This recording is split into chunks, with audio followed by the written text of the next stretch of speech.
sa ulo ng mga nagbabagong balita. For so many times in our history, my people have shown that united, nothing is impossible.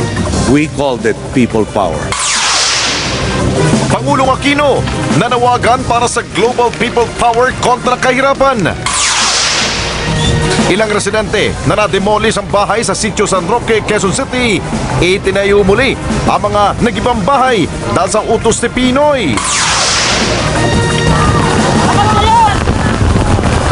Exclusive! Ama na namatayan ng asawa at dalawang anak dahil sa ondoy, emosyonal na ginunita ang delubyo. Pulis, kabilang sa mga nahuli sa unang araw ng gun ban. Exclusive! Mga seaman, may code of silence sa mga problema sa barko para hindi umano mawala ng trabaho. At kilalanin ang world-class Pinoy artist.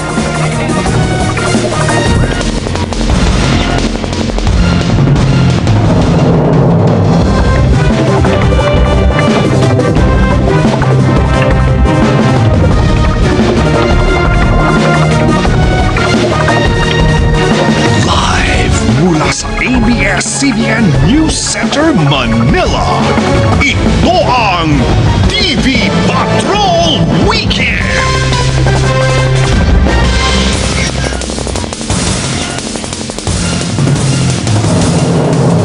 Magandang gabi Pilipinas, kami ang mga patrol ng Pilipino. Naglilingkod sa inyo saan man sa mundo. Kapamilya, ibinida ni Pangulong Noynoy Aquino ang people power sa kanyang pagharap sa United Nations General Assembly. Nagpapatrol, North American News Bureau Chief Jing Reyes.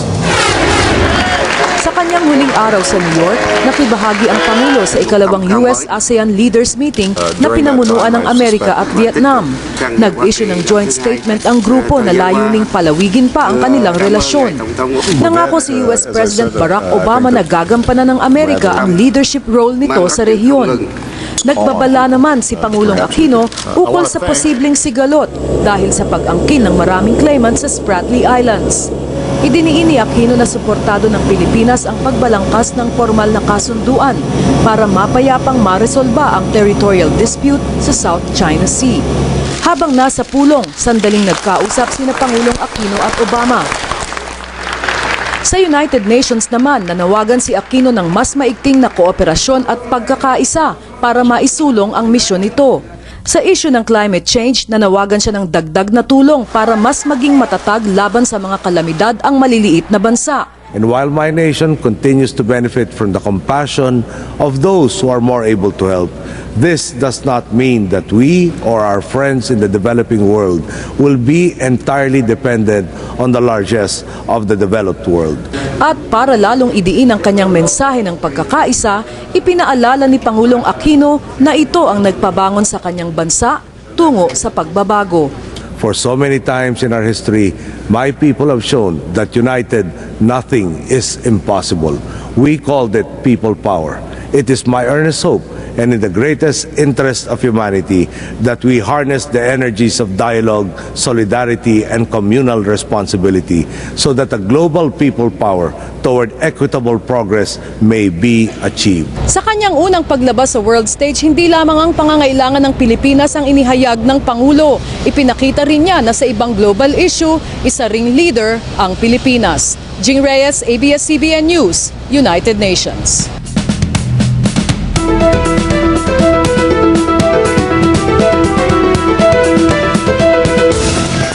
Nagpasalamat sa Pangulo ang mga residente ng Sitio San Roque sa lungsod ng Quezon sa pagtigil sa kanilang relokasyon at yung pag-demolish sa kanilang mga bahay. Nagpapatrol, Nico Bawa. Umaga pa lang nagsimula na ang mga residente ng Sitio San Roque sa pag-aayos sa mga na-demolish nilang mga bahay noong Huwebes. Ikinatuwa nila ang utos ng Pangulo na itigil ang pagpapalipat sa kanila. Pinatutuhanan mo yung sinabi mo na kami yung boss. Yan pa lang. Sinabi mo na kayo ang boss ko. Dahil dito, kumpiyansa sila mapagbibigyan ng kanilang hiling na makuha na ang lupa o kaya'y mapatayuan ng high-rise building na kanilang matitirhan. Matatagal na kami dito kaya Bigyan naman nila kami ng pagkakataon na mabigyan din ng kabahagi ng lupa na to. Maging ang mga nasunugan kahapon gaya ni Aling Lilia, dito pa rin natutulog sa naabong bahay kahit pa nalapnos na sa sunog ang anak at apo. Kasi matanda na rin ako. Yung mga apo ko lang ang iniisip ko. Kaya gusto ko pa rin tumira dito kahit nasunog na yung bahay namin. Walang binanggit ang palasyo kung hanggang kailan ang pagpapatigil sa relokasyon. Pero hinihikayat ng NHA ang mga apektadong residente na lumipat sa relocation site sa Rodriguez Rizal. Pero para sa ilang mga residente dito, handa silang harapin kahit ilang sunog o demolition teams basta't makapanatili lamang dito sa sitio San Roque. Nico Bawa, Patrol ng Pilipino.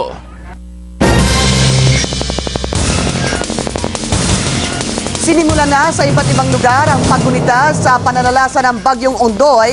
Nagpapatrol, Abner Mercado. Isang taon na ang nakaraan pero nananatili sa alaala ng mga taga Tanay Rizal ang dilubyong idinulot ng Bagyong Ondoy. 62 ang namatay sa Tanay, 4 naman ang nawala. Kabilang dito ang 3 anak ni Jennifer Mahusay, kaya't sa tuwing makikita ni Jennifer ang lawa ng Laguna, matinding kalungkutan ang kanyang nararamdaman. Malaki na po hirap ko sa mga anak. Kinuha na po ng Panginoon ng ganun-ganun lang. Sana naman po kung kinuha kung kukunin lang po yung mga anak ko, hindi sa ganung paraan. Galing daw sa bundok ng Sierra Madre ang tubig na nagpalubog sa Tanay. 1 taon matapos ang bangungot, unti-unti nang nakakabangon ang mga residente. Sa kasaysayan po ng Tanay, ngayon lamang po kami binaha dito po sa buong poblasyon po namin. Bilang pag-alaala sa Bagyong Ondoy, isang bantayog ang itinayo sa baybayin ng Lawa. Para ipakita sa mga taga rito na dapat meron tayong paghahanda uli. Sa Nangka, Marikina, nagpalabas ng video presentation ang lokal na pamahalaan. Dito, isinalarawan ang mga paghahanda na dapat gawin sakaling maulit ang matinding baha at bagyo gaya ng Ondoy. Abner Mercado, Patrol ng Pilipino. Nananatiling emosyonal pa rin ang lalaking namatayan ng misis at 2 anak dahil sa pananalasa ng Bagyong Ondoy. Exclusive nagpapatrol mula Camarines Sur, Jonathan Magistrado. Sino ang makakalimot sa eksenang ito sa Marikina River sa kasagsagan ng Bagyong Ondoy noong nakaraang taon? Bago pa man masakluluhan, nagkahiwa-hiwalay na ang mag-anak habang inaanod. Nailigtas ang sugatang si Eric Bukiron, pero hindi na nakita ang kanyang asawa at 2 anak. Ngayon, naghilom na ang mga galos sa katawan ni Eric, pero hindi ang kirot sa sinapit ng kanyang mag-iina. Mahirap kalimutan kasi 'di ba grabe naman yung pag gustong umiyak, iyak talaga eh.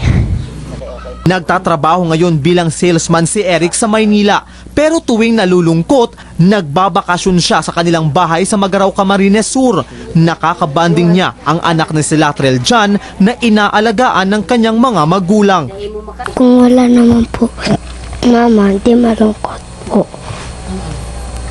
Namimiss mo sila? Iisipin ko na lang na nandun sila kasi di nga na ko yung nila katawan.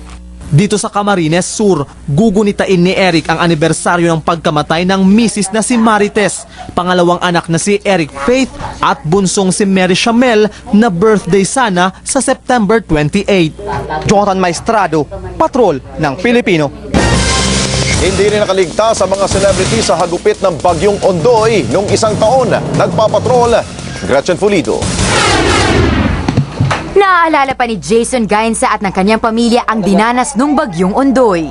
Siyempre, na-trauma rin kami. Kumbaga naging aral din sa amin yon. Sa mga lugar na mabababa, sana maghanda na tayo ng mga pagkain, handa na tayo ng mga baterya, charge na natin yung mga cellphone, tapos mga inflatable na material para in case na bahayin ulit tayo, handa na po tayo. Pero hudyat din daw ito ng bagong simula para sa lahat. Habang pinapanood naman sa TV Patrol ang pagbabalik tanaw ni Christine Reyes sa karanasan sa Bagyo, binalikan din ni Gladys Reyes ang dinanas noon. Na life is short, materyoso tayo, di ba? Na parang, gusto kong bumili ng ganito. Pero imagine, si isang iglap, pwedeng ma-wipe out lahat ng yon, di ba? Ang importante pa rin, at the end of the day, yung magkakasama kayong magkakapamilya. Muli ring tumanaw ng utang na loob si Gladys sa mag-asawang Judy Ann Santos at Ryan Agoncillo. forever grateful talaga ako sa kanila. Hindi siya nagdalawang isip, talagang nilusong niya talaga kami at pinuntahan niya kami mag-iina. Pero sa kabila ng lahat, wala namang balak sina Gladys na iiwan ang binahang bahay. Si William Martinez naman na sumaklolo rin sa mga magulang noon, humahanga sa tibay ng mga Pinoy sa kabila ng trahedya. Lumaban sila ulit para makatayo ulit. Yun ang Pilipino. Yun ang isang bagay na dapat matuwa tayo as being Pilipino, diba? Sa huli, umaasa ang celebrities na maging aral sa lahat ang kahalaga ng pagtutulungan sa lahat ng pagkakataon, may unos man o wala. Gretchen Fulido, Patrol ng Pilipino. At susunod sa ating kwentong obrero, mga seaman may code of silence na sa sinasapit habang nasa barko para mapanatili sa trabaho. Pagbabawal sa pagte-text habang nagmamaneho, itinulak na isa batas. At Ateneo Blue Eagles tinambakan ng FEU Tamaraw sa Game 1 ng UAAP Finals sa pagbabalik ng TV Patrol.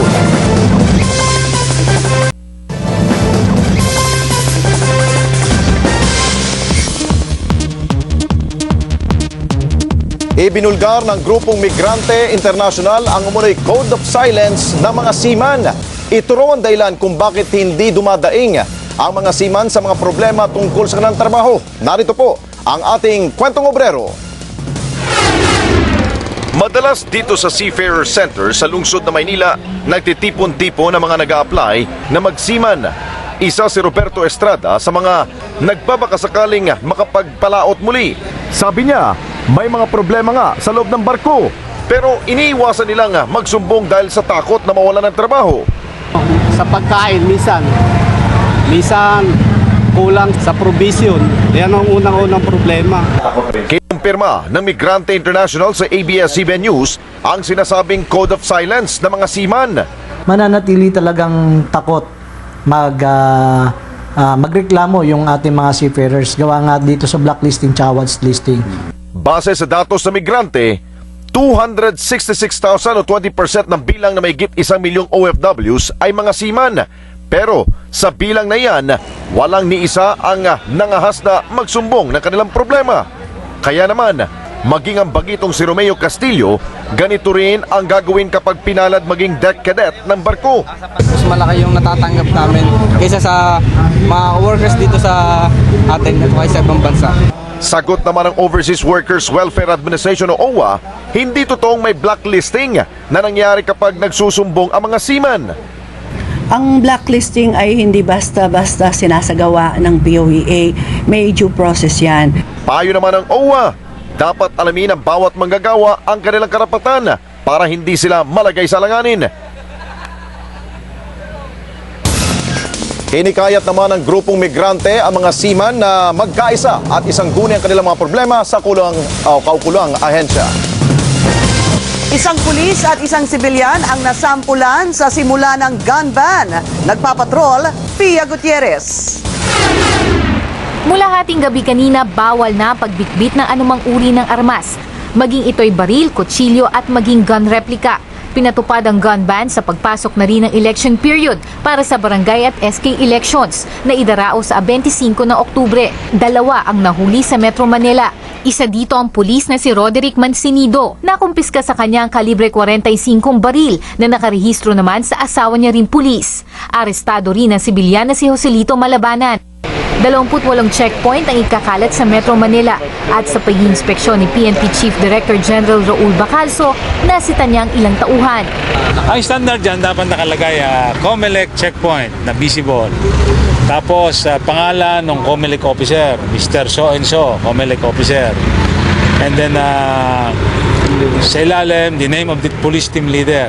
Dapat ding naka-on ang blinker ng police mobile. There might be some critical areas. In cases like that, we will put up additional checkpoints. Pinag-aaralan na rin ng PNP na ituring na election hotspot ang 2,005 barangay sa buong bansa dahil sa record ng political violence o pinamumugaran ng NPA. Pia Gutierrez, Patrol ng Pilipino. Isinusulong ngayon na gawing batas ang pagbabawal sa pagte-text habang nagmamaneho. Nagpapatrol, Shara Zambrano. Sa kalsada, mistulang may karera minsan sa pabilisan ng sasakyan. Gayon din ang mga driver na pasaway. Kaya ang resulta, aksidente. Sa tala ng MMDA noong 2008, pangalawa sa pangunahing dahilan ng aksidente ang inattentiveness o hindi sapat ang atensyon sa kalsada. Ayon naman sa Asian Development Bank, kabilang sa top 10 causes of road accidents ang mga motoristang gumagamit ng cellphone habang nagmamaneho. Si Buhay Party List Congressman Erwin Tieng, hindi lang daw isang beses muntik mabangga ng mga motoristang nakatingin sa cellphone imbis na sa daan.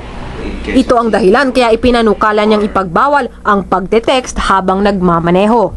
Sasabihin natin po, karapatan natin yan, cellphone natin yan, sasakyan natin yan. Pag ikaw naka-aksidente, paano po yung karapatan naman ng ibang tao? Kung tatanungin ng MMDA, hindi lang pagte-text ang dapat ipagbawal, kundi ang paggamit mismo ng cellphone habang nasa manibela. Isang kamay na lang hawak mo sa steering wheel, wala na yung concentration mo dahil may kausap ka o nagte-text ka. Marami na ring video na naipost sa mga social networking sites na nagbababala ng posibleng mangyari kapag isinabay ang pagsi-cellphone sa pagmamaneho. Kaya ang paalala sa mga motorista, huminto o tumabi kung kailangan talagang sagutin ang cellphone o basahin ang text para iwas disgrasya. Shara Zambrano, Patrol ng Pilipino.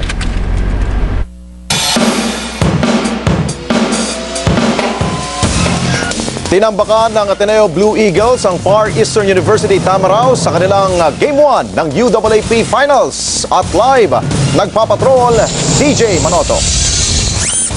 Tama ka Alex, maaga pa lang tinambakan na ng Ateneo Blue Eagles ang FU Tamaraw sa Game 1 ng Best of 3 UAP Final Season 73 dito sa Araneta Coliseum. Kahit na dehado sa serye, dala ng 2 talo nila kontra sa FU sa elimination round, pinakita ng Ateneo kagad kung ano naman ang baon nila, ang championship experience. Sa first quarter pa lang, 8 points lang ang pinagawa sa FU habang ang Ateneo naman rumatsyada ng 26. Mula noon, hindi na nakabangon ng Tamaraws. Pinalaki pa ng Ateneo ang lamang papasok ng halftime at dinoble ang puntos ng FEU 42-21. Bagamat gumanda ng bahagi ang pag-shoot ng FEU sa second half, hindi pa rin nila mapigilan ang pagpuntos ng Ateneo. Isa sa susi ng laro ay ang fast breaks ng Ateneo kung saan gumawa sila ng 15 points kumpara sa 0 points sa Tams. Natapos ang laban 72-49. Ang 49 points ng FEU ang pinakamababang puntos sa UAP Finals mula pa ng 2003. Salamat, rattles it in. Alex, sa huling 16 na final series, 12 beses na panalunan nito ng mga nanalo ng Game 1. Sa Huwebes, mapilit kaya ng FU na paabot pa sa Game 3 ang serye o makuha na ba ng Ateneo ang bihirang 3-peat? Alex? Maraming salamat, TJ Manoto. At susunod, kilalanin ang mga Pinoy world-class artists sa pagbabalik ng TV Patrol Weekend.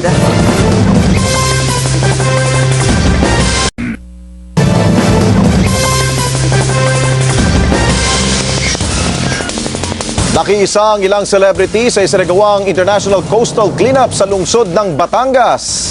Kasama ang ilang pa mga volunteers, maagang dumagsa sa baybayin ng barangay Tabangaw Aplaya, sina Sandy Andolong, Jacqueline Jose, Gina Alahar, Cesar Montano at Sunshine Cruz para sa paglilinis.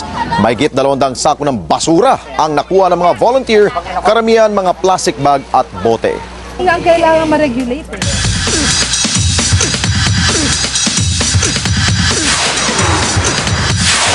Namamayagpag ang mga galing na mga Pilipino sa iba't ibang klase ng sining at hindi lamang ito kinikilala sa Pilipinas kundi maging sa ibang bansa. Kilalanin ng mga international Pinoy artists sa pagpapatrol ni Ginger Conejero. Tumatakang Pinoy na si Chris Garcia bilang tattoo artist ng ilang sikat na personalidad, gaya ng Hollywood actress na si Miley Cyrus at iba pa. Susunod niyang kliyente ang Hollywood actor na si Sylvester Stallone. I feel honored dahil napakalaking celebrity nun. Magbubukas na rin ang boutique sa Makati City ng world-class Filipino designer na si Oliver Tolentino. Ilan sa nagsuot ng kanyang creations ang Dancing with the Stars Niecy Nash, Grammy winner na si Patty Austin at Macy Gray, at Journey frontman Arnel Pineda. Isa rin si Oliver sa napili sa 2010 Oscars Designer Challenge. So huwag kang makakalimot sa roots mo. I always tell them that I'm Oliver Tolentino and I'm a Filipino. Napili ang indie film na Noy ng Film Academy of the Philippines para maging official entry sa Foreign Language Films category ng American Motion Pictures Arts and Sciences, tagapagtaguyod ng Oscar Awards. Alam ni Coco na bida na nakaisip ng konsepto ng Noy, butas ng karayom ang pagdadaanan ng pelikula bago umabot sa mismong Oscars night. Nung nabalitaan ko, ito na, whatever kung ano man mangyari sa pelikula, pero yung mapili ka para ikaw mag-represent sa Oscar, napakalaking napakalaking karangalan na yun para sa amin. Iaanunsyo ang finalists ng 2011 Oscar Foreign Language Films sa January 2011. Ginger Conejero, Patrol ng Pilipino. At mga kapamilya, 91 days na lang, Pasko na. Sa mga kababayan natin sa taga-Aliaga, Nueva Ecija, masayang Pasko. At yan ang mga balitang nakalap sa aming mas malawak na pagpapatrol. Kami ang mga patrol na Pilipino naglilingkod sa inyo saan man sa mundo.